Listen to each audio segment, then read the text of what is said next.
Welcome back, everybody, to another episode of Puppet Masters and Castle Freaks, the internet's most thorough Charles Band deep dive podcast that you're going to find. I am one of your hosts, Jared Hornbeck, coming to you from Slosson's Lost Oasis in Brooklyn, New York. And I am not alone, though, as you might have guessed. And so I'm curious, which wax museum dummy is joining me today? Well, it's me, your brother, who's so attractive that he's going to steal your wife. Yeah, it's a big problem. I have that problem very frequently. My name is Steve Gunley. It's exciting to have everybody here. Stumbling over my words already. That's a great start to a podcast. This is the podcast all about pipe impalings, mannequin tea parties, and telekinetic murderers, which is to say, this is a podcast about Tourist Trap. This is the earliest movie that we've talked about so far. There are a few earlier than this, but this is the earliest one we've talked about so far. It predates Full Moon and it predates Empire. All of those are Charles Band productions, but this one is a Charles Band Productions production. So this is going to be a unique movie to talk about. This is a first time viewing for me, so I'm very excited to get into it with a couple of can't wait to hear about it. Couple of old Tourist Trap salts who know this movie back and forth. So a couple, you say? I do. There seems to be somebody else here. Who's here with us, Jared? So there is somebody else here. You might have read some of his work on Geeks of Doom. You might have seen his YouTube movie review channel, The Lassercast. He is a lover of horror, a wonderful critic and friend of mine. I'm talking, of course, about Dr. Zaius, G.O.D. himself, Mr. Danny Torkel. Danny, thank you for joining us today. Thank you for having me. It's a pleasure to be here. Very supportive of you guys. I'm wearing my Puppet Master shirt. You are. You came prepared, and we're really grateful for that. I feel like I'm lapsing in my duties as a host because I'm glad somebody said it. I do not have any Puppet Master material. I don't have any paraphernalia yet. You know, I have a little puppet that I have brought to life through the mystical arts, but that's really about as far as I've gone. So, Danny, really quickly, I just prefaced the Lassercast. Obviously, we'll give you some time later on to plug it too, but really quickly, do you want to just tell our listeners who might not be familiar with that, what it is that you guys do and where you can be found? So during the pandemic, a buddy of mine from Texas, Pete Marsh, threw out the idea of doing, basically just to kill time while we were locked in our homes, of talking about horror movies on either YouTube or podcast form. We're on YouTube and Spotify, and we've been doing it for now, 3 years. We started the Lassercast. We took the name from the Lasser Glass of Mike Flanagan, and we started as kind of like a Mike Flanagan devotee YouTube channel where we would cover all of his films, his Netflix series, etc. And we've just kind of taken it into all things horror from there. And that's pretty much where we are right now. So, if I'm not mistaken, your co-host Pete from the Lassercast he's also in Austin, Texas?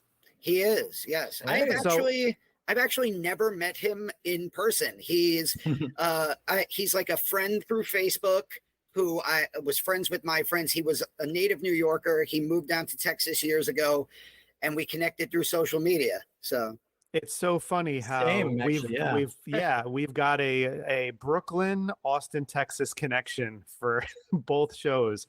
That's a pretty funny coincidence. So Danny, I want to ask you, we like to ask our guests this introductory question. So Tourist Trap is a movie that in a lot of ways resembles slasher movies, early slasher movies, but also in another way really resembles grindhouse movies and other sorts of exploitation that was really popular in the 70s. Now, I know you're around our age and probably had a similar experience early on in falling in love with horror and exploitation and genre filmmaking. So tell us, what was your horror gateway? When did you discover, because I'm assuming it was a long time ago, when did you discover that horror was an interest of yours and that would eventually develop into a passion? And now, I mean, I know you're an educator as well as I am, but we'll say a profession as well. When did this really start for you? Give our listeners a little of his personal history with horror and the like? It basically, as long as I can remember, I'm 41. I was born in 1982, the year of The Thing and Poltergeist, and it basically as long as I can remember. I actually, I listened to your guys' podcast, and your very first episode, like you told your origin story, and it's basically mine. It's like, you go, you have, if you're from Brooklyn, you had probably within 2 blocks of your house a local video store, a non-Blockbuster video store that, unlike Blockbuster, had a crazy horror selection. And it was just that idea of like, it felt risque to like walk down that aisle and see things that I probably wasn't supposed to see, things that my dad was like, yeah, right, go ahead. But my mother, if she had been there, would have been like, get the hell out of there. And like, even some of the, like, my favorite cartoon growing up was Scooby-Doo. And like Scooby-Doo at its core is about like ghost hunters and monsters. And like, so even like the animation I was watching, I felt was horror adjacent. This movie today is not too far off from Scooby-Doo cartoon in some ways. I feel like they share a lot of DNA. But Danny, what was 2 things? What was your childhood video store that you frequented the most, if you can remember, and what was the movie? Video. What was the movie that put you over the edge? So Flo's Video, which was on Nostrand Avenue, between avenues X and Y, it no longer exists. But yeah, you remember in the video store, like you'd have a number, you'd have to like give your card number. We were number 11. That's how much my dad, like, he was like one of the first customers to ever walk in. And so like Flo would just point us in the horror section. The movie for me, and again, this is where my story and yours are very similar, is A Nightmare on Elm Street Part 3, Dream Warriors, which I remember seeing for the first time on television, which means it had to be either 88 or 89. When I was about 6 or 7 years old.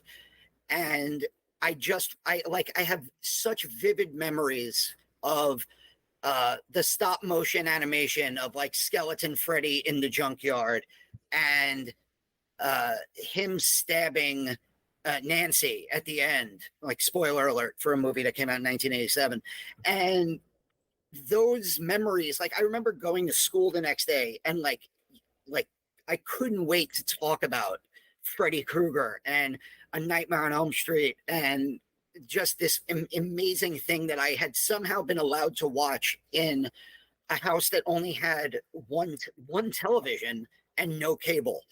And it just like was a total accident. I didn't seek it out. It just found me. And that's the movie. Yeah, it's the same for me. And I had full-blown Freddy fever by the late 80s. I was the same thing. Could not wait to show my friends, and I would draw little Freddy gloves and stuff in my, and little fedoras and stuff in my notebook in school, which brought my, I think a trip to the school psychologist once or twice.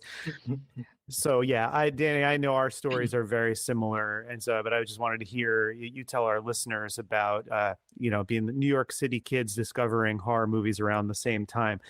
Now, this is really very, very edifying for me in particular, because I always assumed that I was just the one weird kid who was doing that. I was like the one kid who was just like lurking around the horror section of the video store, never renting everything, just reading every box. It always felt very alienating. Now I'm realizing from doing the show, lots of people had that experience, and all of them have podcasts now. Yeah. I think you hit it on the head, Steve. The idea of like you weren't going to be allowed to rent all those movies, but the idea of holding that box, taking in that box art, reading what the movies were about. I have so many memories of like spending 30 minutes to an hour in the horror section, and then literally walking out with like a He-Man VHS with like 3 episodes of He-Man on it. And then like my dad would slowly, by the time I was about 7 or 8, he would start to be like, all right, you can take one. And like Freddy opened up the doorway to Michael Myers, which opened up the doorway to Jason, which opened up the doorway to later on, by the early 90s, Puppet Master, which is a box that I have vivid memories and then about. a direct gateway to Serbian film. Yeah, yes, exactly. And that's how it goes. Yes, Puppet Master to Serbian film. That's the way. That's the usual route. Yeah. I want to talk. I mean, obviously, I want to talk about it because we're doing an episode about it. But Tourist Trap, especially from 1979. Before we get into it, Steve, you got any flash stats you want to throw at our listeners about this? Well, one? I sure do, because this had a pretty interesting production. So Tourist Trap was released on May 24th, 1979. It was directed by David Schmoller, written by Schmoller and J. Larry Carroll, and this stars Chuck Connors, Jocelyn Jones, John Van Ness, Robin Sherwood, Tanya Roberts, and Shylar Kobe. So this is the first Charles Band Productions movie that we've talked about. This was the label that Charles Band had when he was a fresh-faced kid in his 20s, just kind of trying to break into the movie industry with low-budget smut and exploitation films. We talked a little bit about how his origins are in knockoff films like that were trying to capitalize on the mainstream porn craze. So there's the movie Alice in Wonderland, a X-rated musical that came out, which was kind of a softcore, kind of creepy looking movie that was nonetheless a big hit. And so Charles Band directed the first couple of ripoffs of that through Charles Band Productions, movies like Fairy Tales and Cinderella and Auditions, things like that. So he's starting to break a little bit more into genre stuff around this period. He had a decent sized hit with the movie Laser Blast, which we now know as an MST3K classic. And so in 1979, he started working on this movie called Tourist Trap. He got in touch with two writers, David Schmoller and J. Larry Carroll, who had originally pitched this movie to John Carpenter, who was in fact interested, but then Halloween came out and made him moved him a little bit out of their price range, let's say, because that movie was just an unbelievable success, and all of a sudden John Carpenter had a shitload of heat on him. And so David Schmoller and J. Larry Carroll, they were pitching these movies all around town until finally Charles Band scooped this up. Schmoller would end up directing the movie himself. It's his directorial debut. We've talked about his major breakthrough film, which is a little movie called Puppet Master in 1989. So he's going to form a long-standing relationship with Charles Band because of this movie.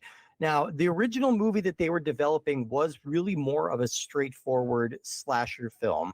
And Charles Band made one significant tweak to this movie, and that is he wanted the killer to be a telekinetic, which really does change the dynamic of this movie quite a bit. And we'll get into that a little bit. But even early in his career, Charles Band recognized the importance of having a big name star in your movie somewhere, or at least some name that is recognizable. So they talked to a couple of people.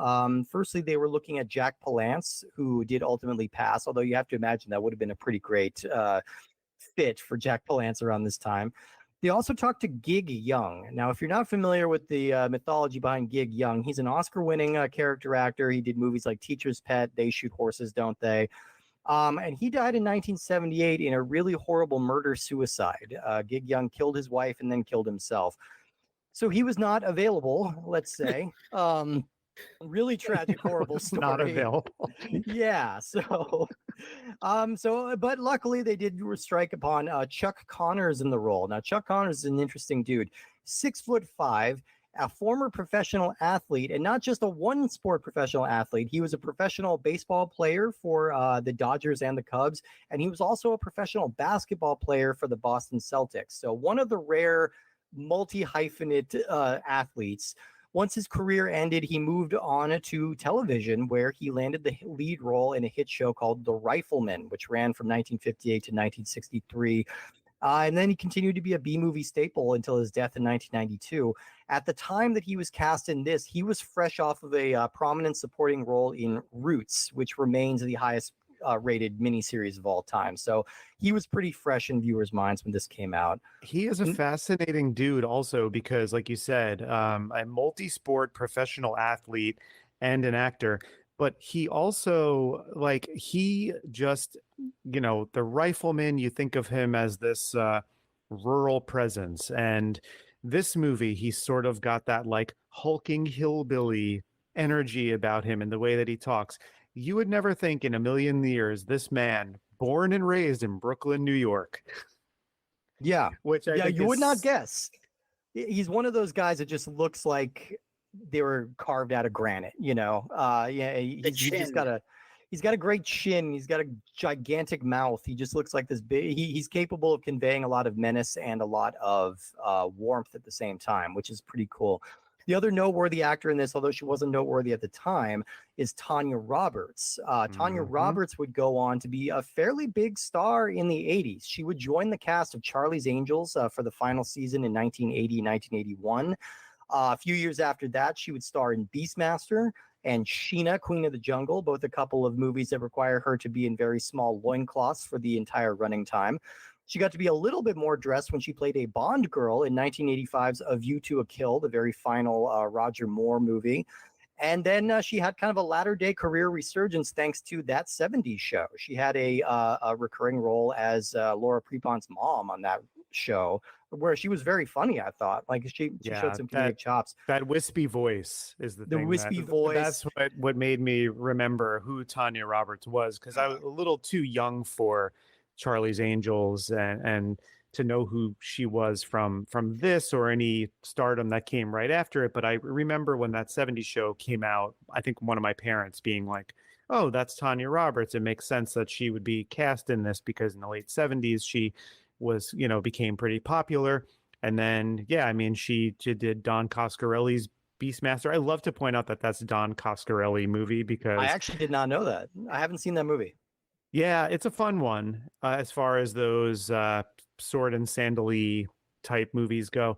But then also, Sheena, which is, I think, a notable bomb, if I remember correctly, but I may just be confusing it with any other movie that had Ted Wass in it. Oh, right. Yeah. And well, that did become like a mildly popular syndicated TV show for a couple years, if I remember correctly. But anyway, Tanya Roberts is great. We sadly lost her in 2021 at the age of 71. I believe she was another coronavirus casualty, unfortunately. Tanya Roberts also had a resurgence in the early to mid 90s in another video store staple, the erotic thrillers, like I think Illicit Sins was one of her movies, or there were a whole bunch of movies where I remember seeing her on the cover and thinking I would have to watch this movie when my parents aren't home. Yeah.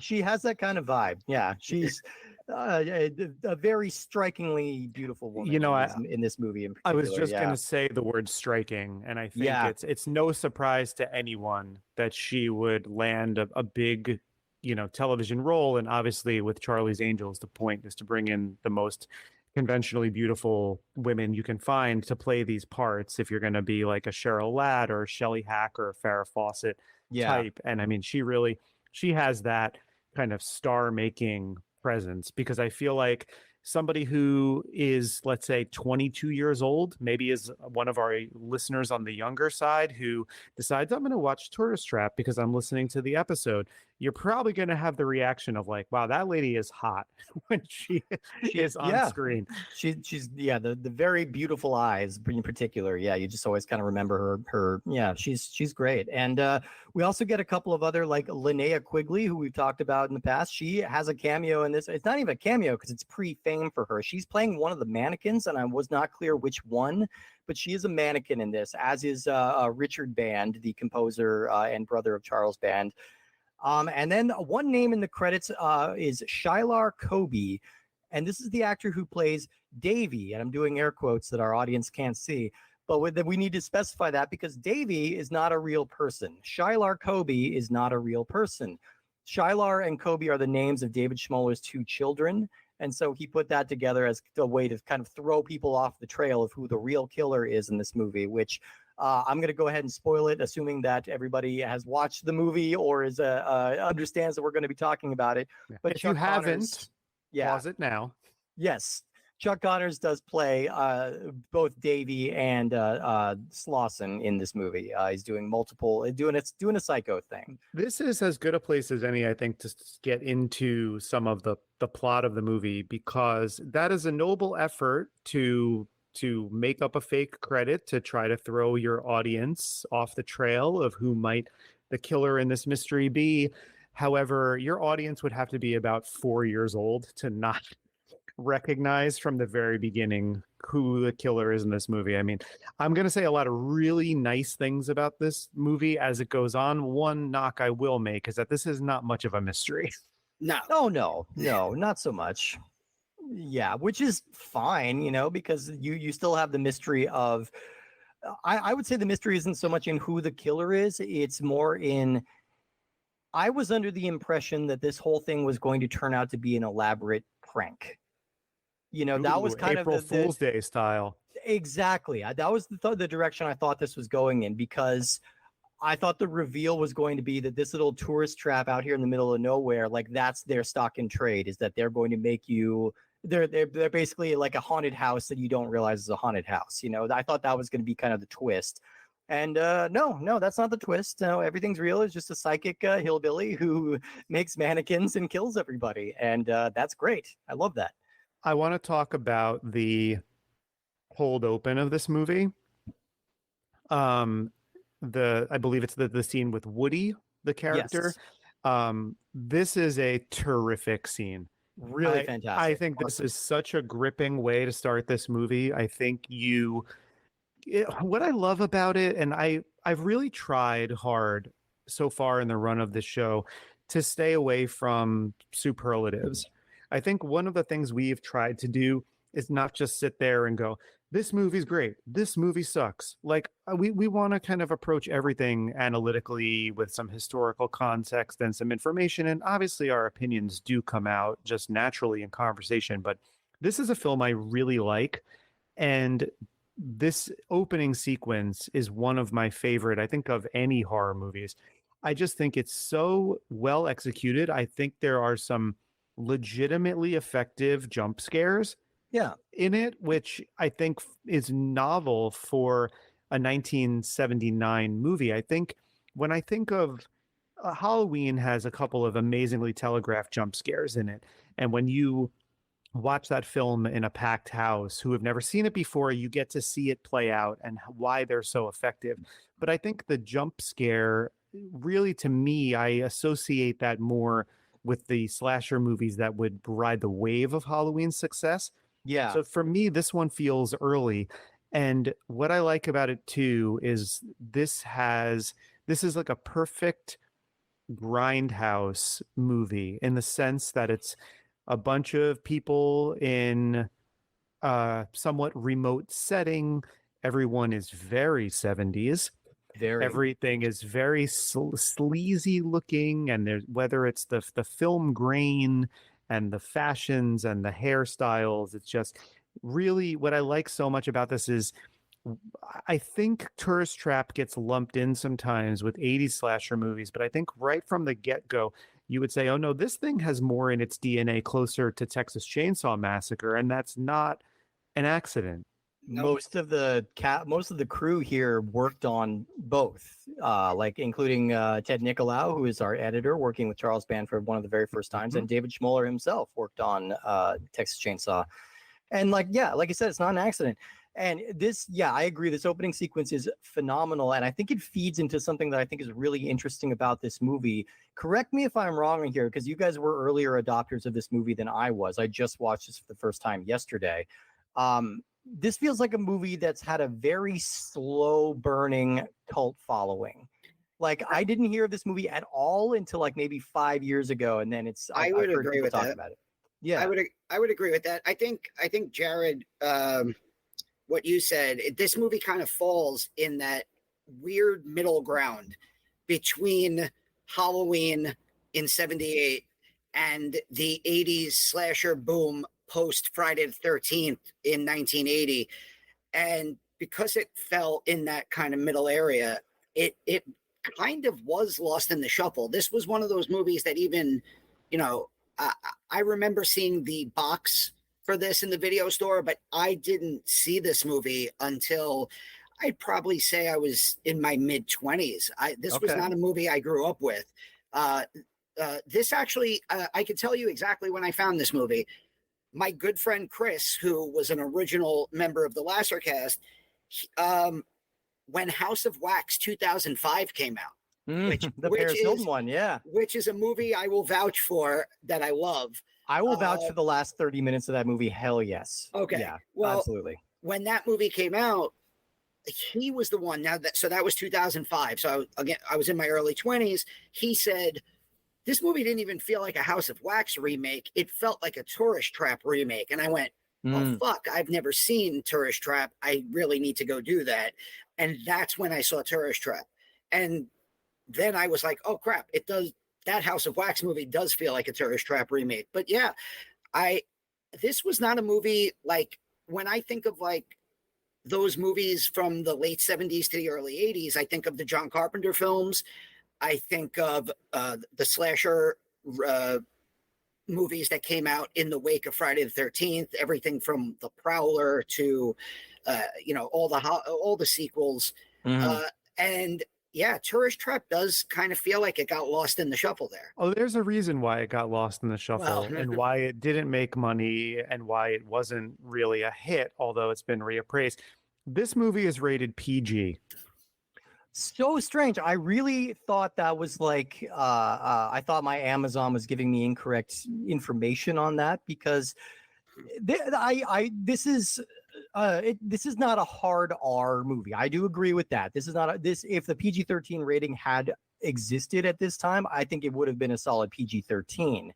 But I would skew it closer to an R rating than I would a PG rating. Well, that's because there really isn't gore, which I find to be inoffensive. I mean, I enjoy, some artistry when it comes to blood and makeup work and stuff. But I think if you have enough suspense and atmosphere, you don't necessarily need it. But the reason why the gore was so light was so that this could net its PG rating, which to me is strange because this movie is too scary for a child. Yes.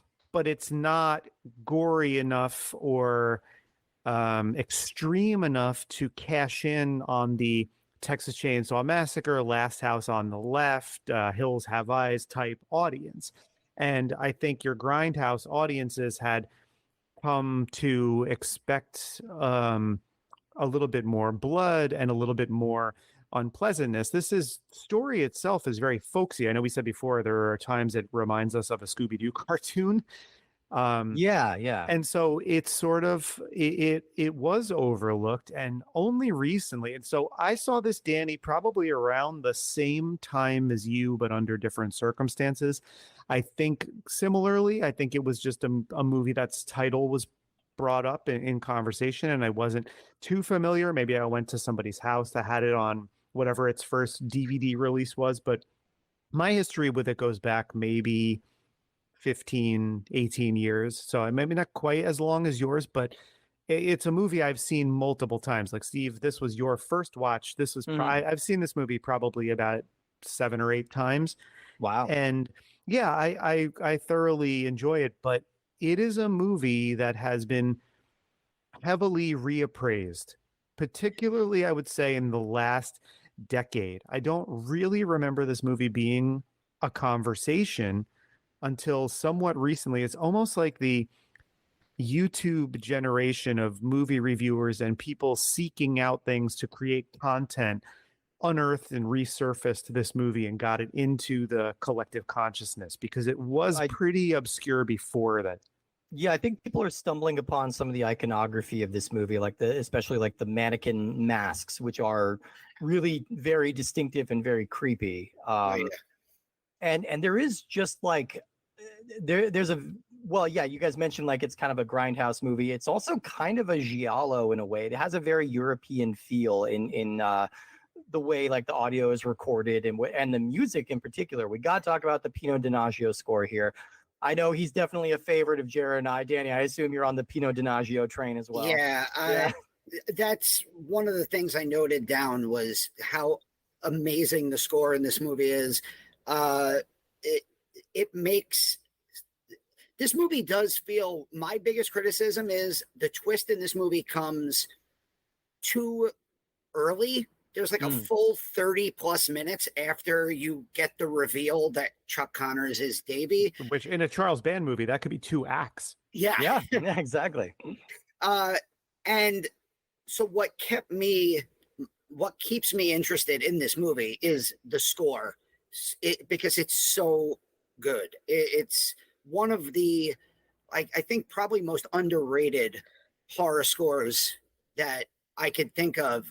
And I think that goes back to what we were just saying about how this movie wasn't the biggest hit and wasn't a major topic of conversations for horror fans. It's a strange score. And I think there are moments when it seems like Pino Donaggio like discovered his first like wooden spinning ratchet noisemaker and just really wanted to use it. It's like when they first invented talkies, and it had everybody screaming.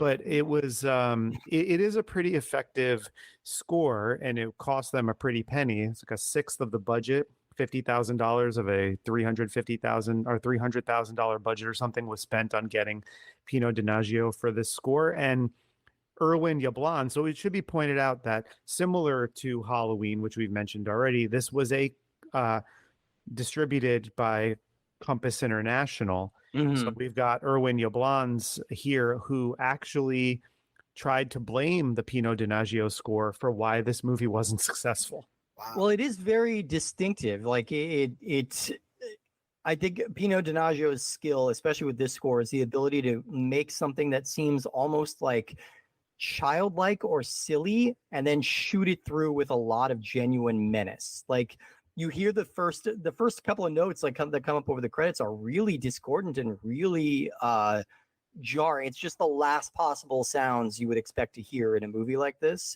And then it just folds very neatly into like this very operatic, sometimes Hitchcockian sort of intensity, while still retaining this playful like piano through line. It's very interesting. It's weird. And the thing that he kind of like tossed this off while he was working on Piranha for Joe Dante at the same time is really interesting to me.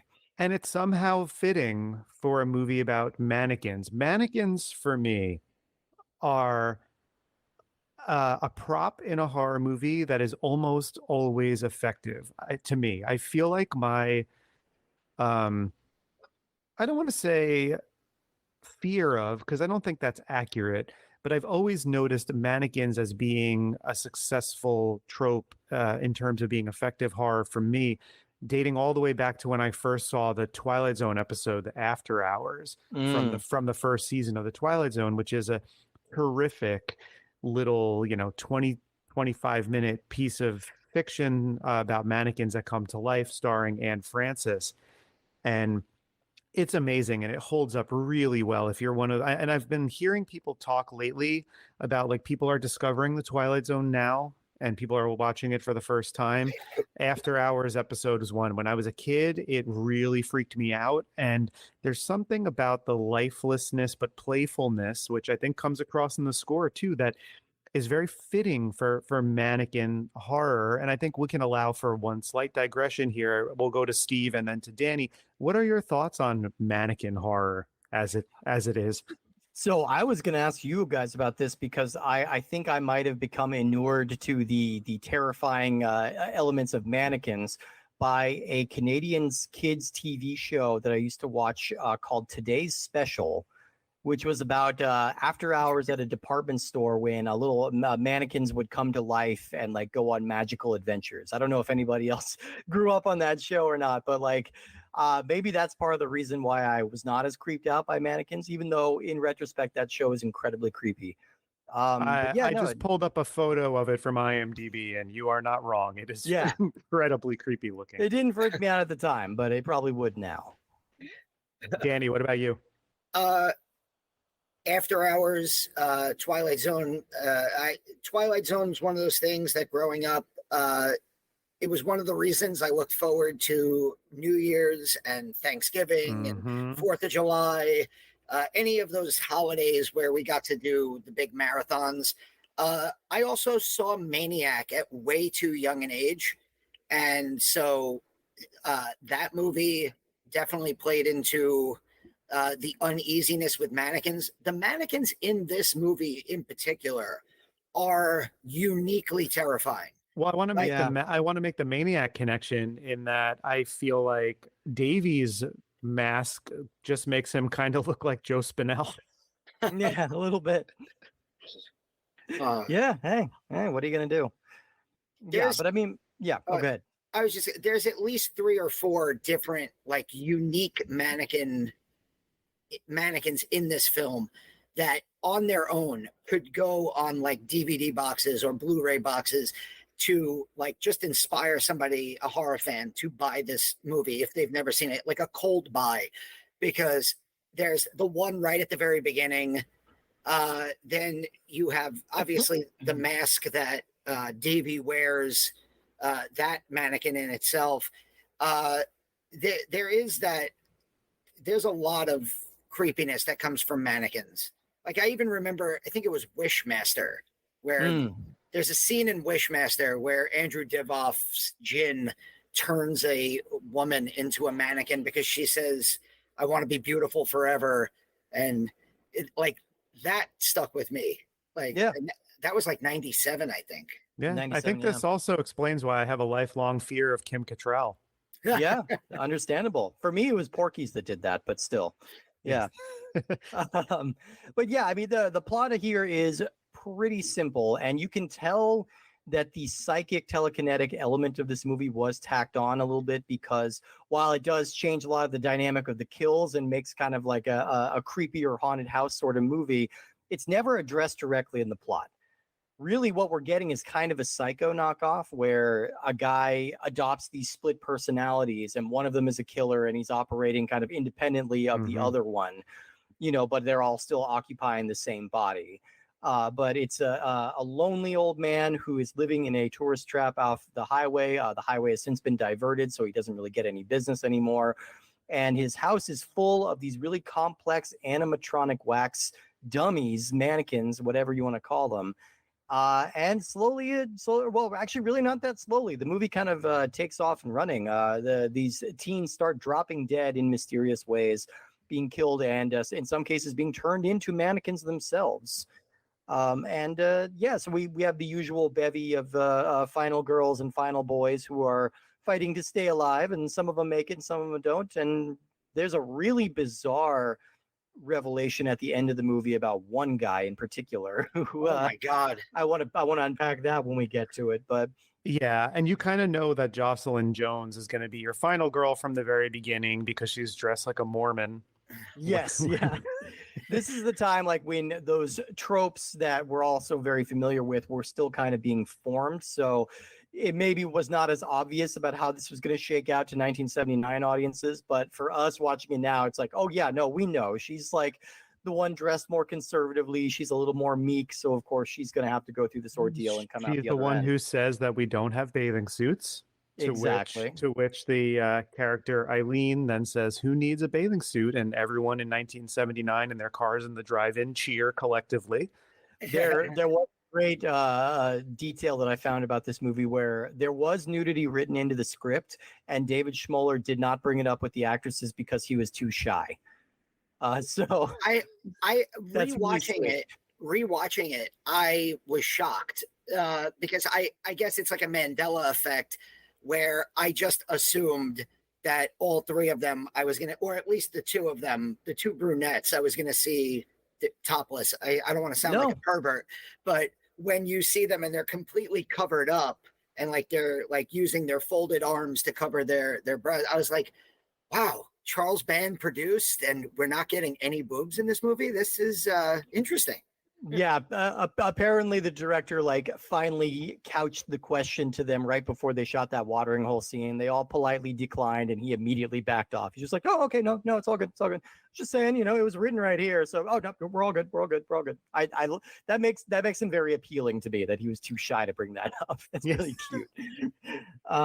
That's a David Schmoller thing. That's definitely not a David Dakota thing. No, as we're learning as we go on. He'd be fine with it, yeah. David Schmoller is also the guy who almost got murdered by Klaus Kinski, correct? That is correct. Yeah, okay. I'm excited to get to that movie, just to dig into that insane story. Crawl Space episode will be coming sometime in the future. That's an entire YouTube channel in itself. People who almost got killed by Klaus Kinski. That's actually another podcast we're starting. Yeah. Oh yeah, the Kinski cast. Yeah, absolutely. It's gonna be good. Yeah, I mean, that's really kind of the basis of the plot here. There's not really a whole lot that goes on beyond that. Otherwise, it's just kind of mood and a lot of great set pieces. And I think that's where this movie really kind of excels. A lot of the movies that we are watching for the show, despite being very short, can be a little padded out. And that's a symptom of the drive-through grindhouse like era where, a lot of distributors, they would just say like, oh, look, we don't care what kind of movie you make. We just need it to be this long.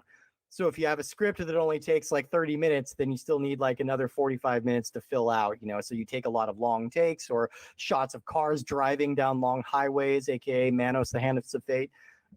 So, it's, a lot of that is going to be kind of built into the genre a little bit. I think this one moves a lot faster than a lot of the movies we've watched so far. And it helps that opening sequence is so crackerjack and so weird and so startling that it really sets this movie off on the right foot. Yeah, that opening sequence reminds me in spirit a lot to what would be done to much bigger effect in A Nightmare on Elm Street with the rotating room.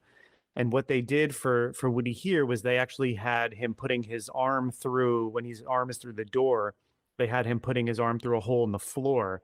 And then they just had the crew members just dropping things on him, which I think is amazing to just give with the sideways camera to give the effect. And we said before, like the telekinesis aspect of it is like a little bit hokey, and it's kind of hard to figure out, well, why do you really need this element?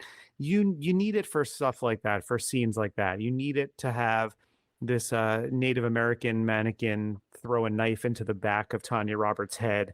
You need it for I love how they hint at I don't remember if it was a knife proper, but it's an object that's sharp in the cabinet. They keep cutting to the cabinet doors opening and closing. So you as the audience are like, okay, on the next time it opens, this is going to come flying out and land in the back of his head. And then it doesn't. And then it doesn't. And then it does come out, but it misses him. And then there's a misdirect where he then gets hit with a piece of hollow pipe. Yes. In the back, which I really like a lot. And at that moment, the music like just cuts off abruptly and we just kind of focus on his anguished face. And like we said, it's not gory. Like this would pass like a PG-13 smell test, but it's upsetting. Like it's upsetting in a way that PG movies aren't, and like not every movie needs to be like gore soaked to be scary. And this is a really good example of a kind of a less is more approach. That scene with the pipe, also having read Charles Band's book, I was inspired to watch Parasite with Demi Moore. And there's a scene very similar that he like describes in detail in the book right at the beginning where like a pipe goes through somebody and the blood like pours out. I refer to that as the Commando, the ending of Commando moment. Yeah. yeah. Let off some steam, Bennett. See, and that's why this is a slight digression, but like, we talk about a lot of movies on this show that are maybe considered low quality, maybe, like they're cheap and they don't always have the best production values or the best acting. But I'm always going to be more forgiving of a movie like this than like a $200 million like bloated blockbuster that nobody cares about. Time. Because if you ask me to name my least favorite movies, they're all going to be like movies like that, and they're almost never going to be films like this because this is so scrappy. It's being made by people who give a shit and are trying new things and trying weird things. Like they got that telekinetic effect by literally just taking the set, turning it sideways and stapling it to the ceiling and then filming stuff as it falls. They're just using gravity to create the impression that these are flying across the room. I love that shit. That's so inventive and so weird. And like, you have to be a little crazy and a little scrappy to get that done. Right. And there's a lot of stuff in this movie that looks really good. And that's also not an accident, because in the oddest Hollywood connection to make to this movie is shot by Nicholas Joseph von Sternberg, who is son of Joseph von Sternberg. And so this guy shooting Tourist Trap is the son of a director who was shooting everything with Dietrich, like shooting The Blue Angel, and some of the names of those movies from them are escaping Scarlet me. Empress, things like that. Shanghai Express, and stuff like that. And so that must have been a pretty big get at the time in terms of like bringing some clout. But this is really competently made and looks good. I will say it does there, and maybe this has to do with the transfer of the movie that I watched on Tubi, but there is times when it is unreasonably dark in the film, which I think is common for a lot of movies from that time period. They're lit in such a way where it's sometimes hard to see some of the action taking place. I will say it might be your transfer, because I watched there's a restored version that's on the Full Moon streaming channel, and I watched that one. It's also labeled as uncut, and this is also the first movie I can think of that has an uncut version that's still rated PG. That's pretty fun to me. But yeah, there's a new restoration that looks really nice. But I will agree there are still some parts that are a little grainy and hard to see. But like, while I wasn't particularly like we were talking about mannequins, and like mannequins aren't necessarily like a scare trigger for me, the audio design in this movie really got under my skin. Like, in just a lot of the choices that they make, the sounds that the mannequins make. There's a moment late in the movie where like multiple female mannequin heads are just like opening their mouths and making the exact same noise. And the fact that it's just this exact same noise coming out of multiple mannequins really got to me for some reason. Same with like the killer like muttering to himself all the time. Like, that was really creepy to me. Yeah, I don't want to take credit for it because it's not my observation, but in watching some supplemental stuff about Tourist Trap, I think it's James A. Janice who says that it sounds like the mannequins are doing vocal warm-ups. Yeah, it is very off-putting. The sound design in this I enjoy quite a bit. Yeah, the sound design and just the idea that mannequins are just, you know, they're big and plastic, and to make them look scary and to have them actually work as a horror prop takes a specific level of skill from the people working on the movie. And that to me is the best part of this movie. It's consistently eerie and creepy, and it's the different masks that are used. The mask itself that Davy wears is so unique compared to other like slasher masks, like, or even like a Freddy face or Michael Myers, Jason. It's a very off-putting looking mask. And then the sound design added in with the laughter, some of the mannequins laughing, it's just freaking creepy. Well, to add to the creepiness factor, can we also talk about the moving eyes? Yeah, the glass eyes in the mannequins is an awesome effect. It's so really simple effective, but so effective. And they don't draw too much attention to it either. It just that's always better to me, if it's just kind of happening without like necessarily calling it out. Like, you have to be observing. Yeah. I kind of it made me feel like these are almost like that House of Wax 2005 connection, where when they see the mannequin of his wife and they touch the face and they're like, it feels like flesh. And it started to make me feel like, oh, are these mannequins former people? Are they living beings that are now just trapped as mannequins forever? And that, given that there is a supernatural element that isn't really explained, maybe that is something that was unintended. Maybe that's something that like they want us to think about. But yeah, everything about this movie, one of the things we said earlier was how this movie, it didn't really have a cult following until much later on. One person who was dead on this movie from the beginning was Stephen King. Yes, and one of his quotes was, "It wields an eerie, spooky power." And I think he's dead on. He wrote that in Dance Macabre, which came out, early 80s? 82, yeah, I believe. And it's funny to think that, like, we talked about it recently on another podcast, but Stephen King gave one of his earliest, like, stamps of endorsement to a horror movie with the first Evil Dead.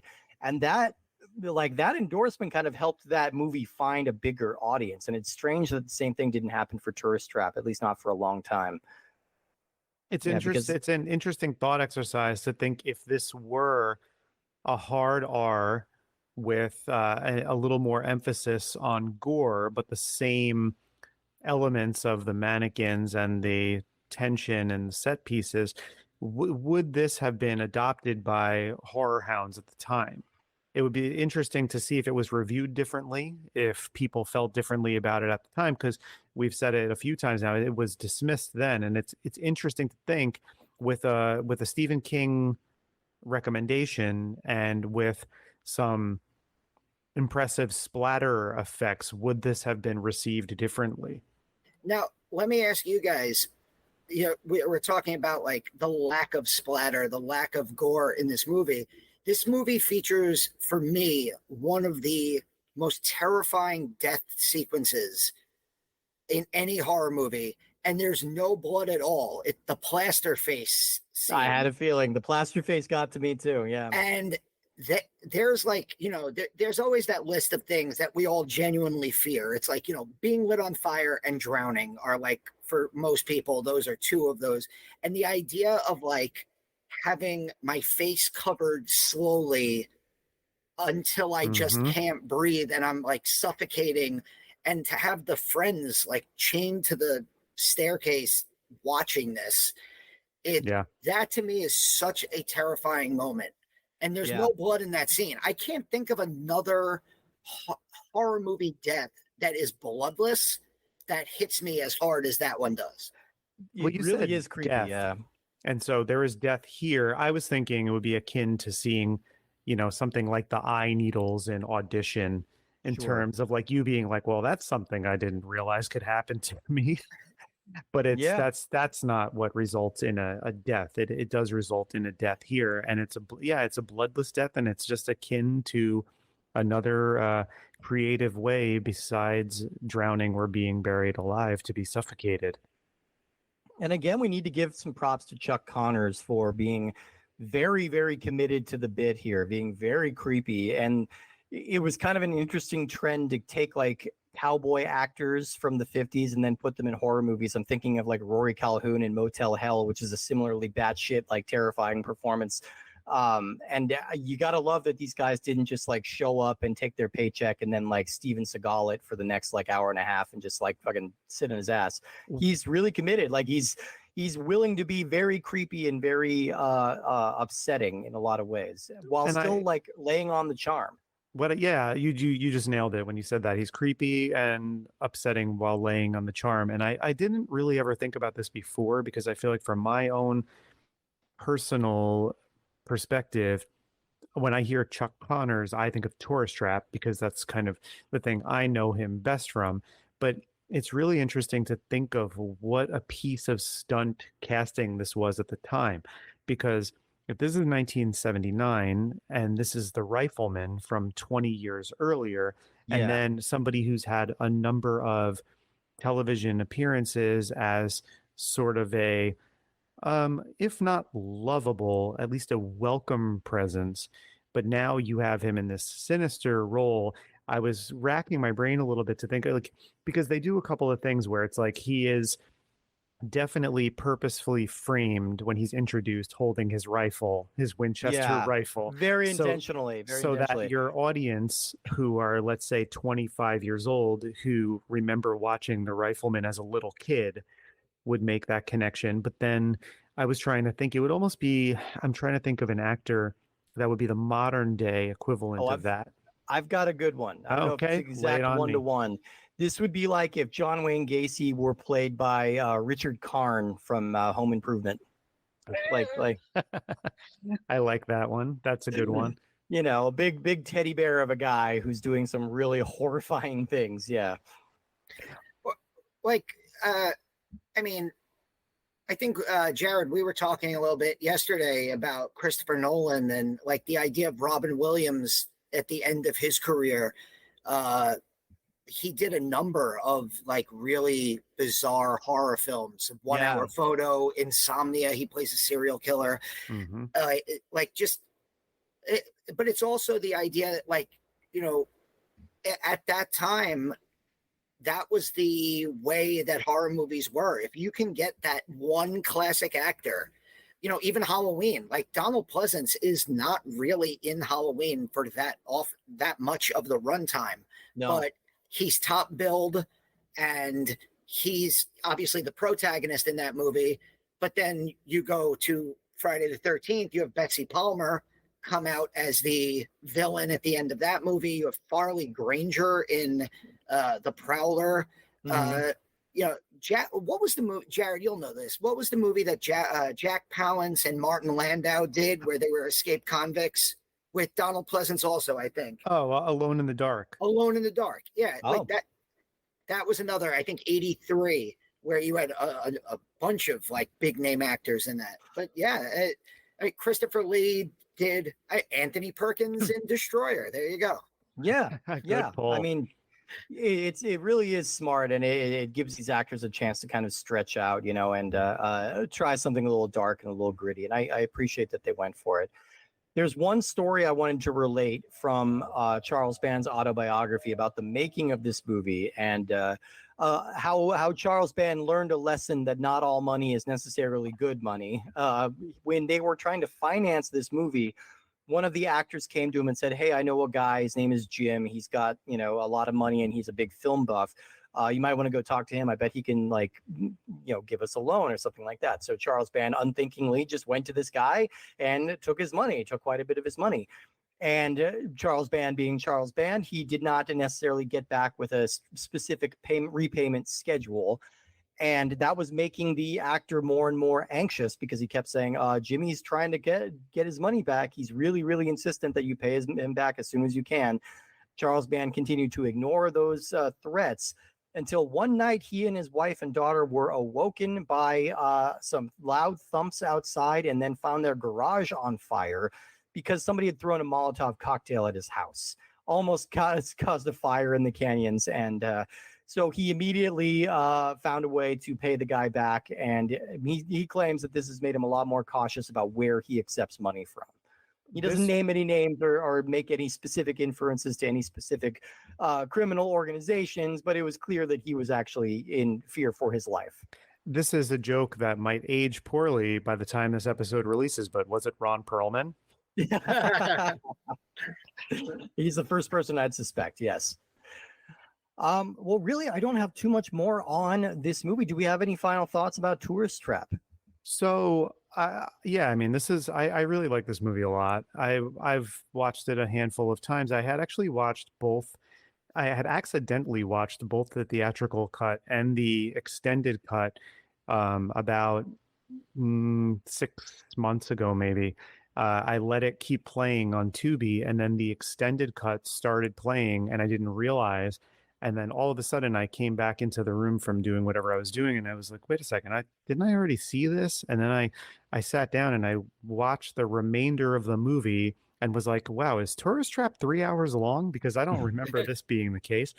But I throw this one on from time to time, and I watched it again this morning just to freshen up for the recording. But yeah, I'm a fan of this. I also enjoy, we didn't really talk about the ending, about our main character, our final girl at the very end, driving away with a car full of all of her buddies who are now mannequins, and just sort of the freeze frame on that of Molly and the mannequins, as we'll call them.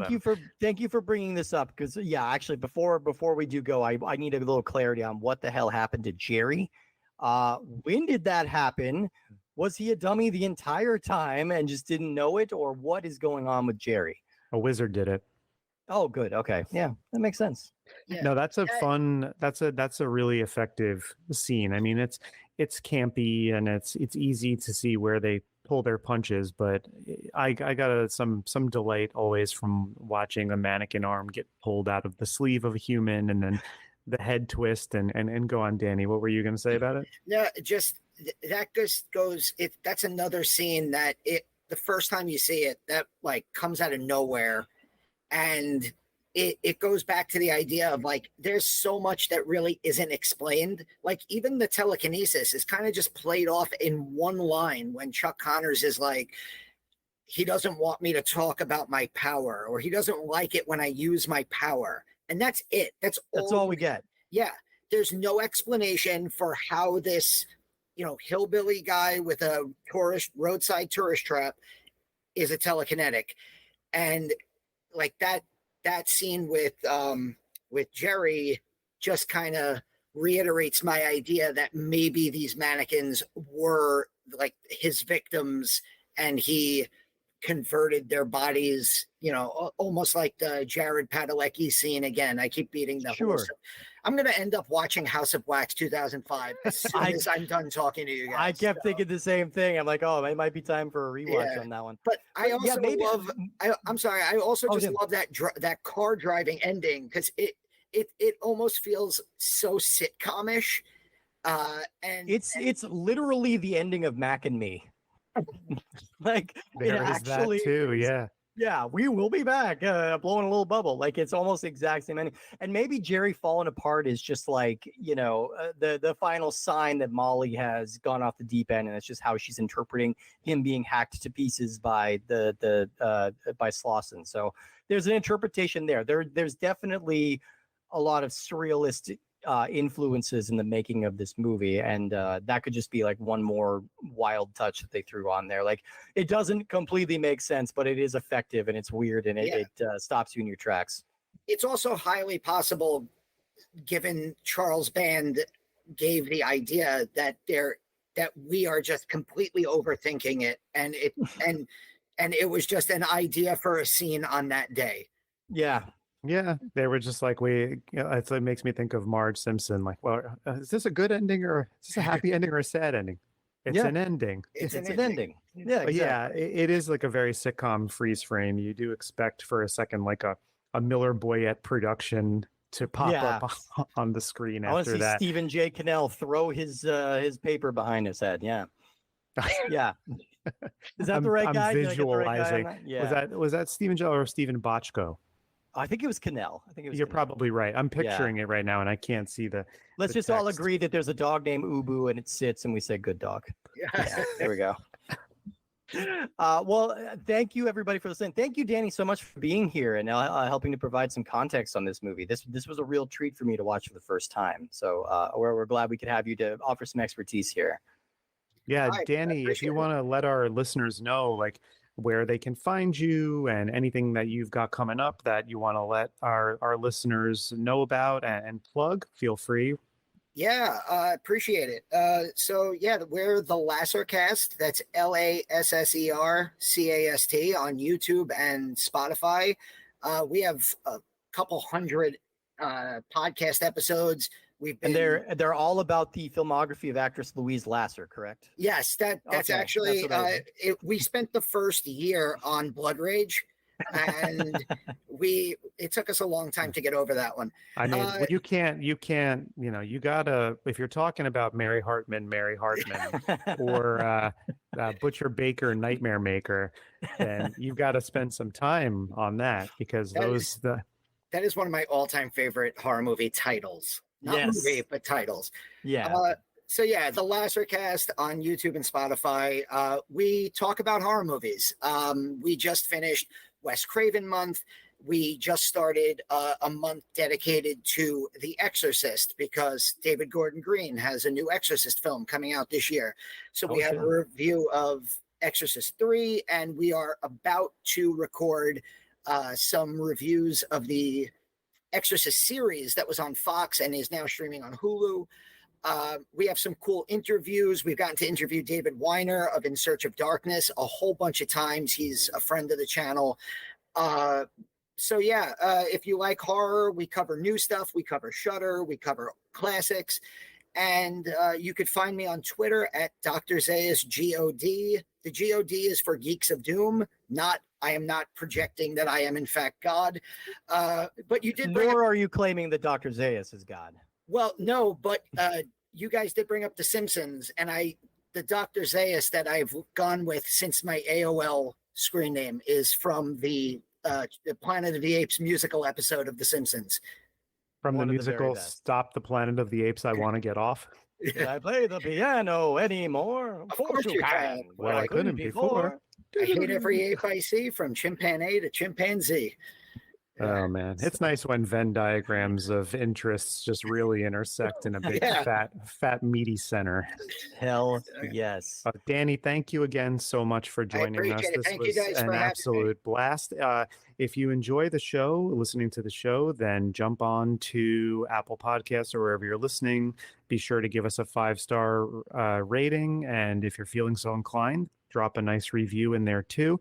If you want to follow us on social media, our Puppet Masters and Castle Freaks can be found on Instagram, on Threads, on Twitter, ? By the time this airs, we'll see how that goes. If you want to follow me personally as well to see updates on the show, you can find me on Instagram at _cowboy_Jerry. And you can find Steve at Minotaur Matador. Yeah, Minotaur Matador. And and if you've been enjoying the show so far, spread the word and tell a friend. Help us grow our audience organically. We really appreciate all of the amazing feedback that we've been getting so far from shows. People have been saying a lot of really nice things to us about it, and it's been amazing. We would love to keep it going for you guys with more episodes on more movies and more guests. So tell a friend if you like the show. And Steve said this once before, and I'm just going to reiterate. And if you don't like the show, ironically, give it a 5-star review. And then ironically, just write the words, "Oh, this is a terrific show. This is a wonderful show." And everyone will read it that way. So we'll absolutely, we will understand the context. We will get that it is a sick ass burn on us, a definite 1-star podcast. But you're definitely going to want to be here next week as well, because we've got another big one that's going to be very exciting to talk about. We are going to be watching Stuart Gordon's From Beyond, which is an absolute banger of a movie that we're talking about with film critic, writer, author, and literally the man who coined the phrase Manic Pixie Dream Girl. Nathan Rabin is going to be on the show. It was really fun to talk to Nathan, and we're going to have a great time talking about that movie. So check us out next week. Yeah, so please listen, rate, review, and subscribe, because you're not going to want to miss next week's episode. So again, from myself and Steve, sincerely, thank you everyone who listened, and stay tuned.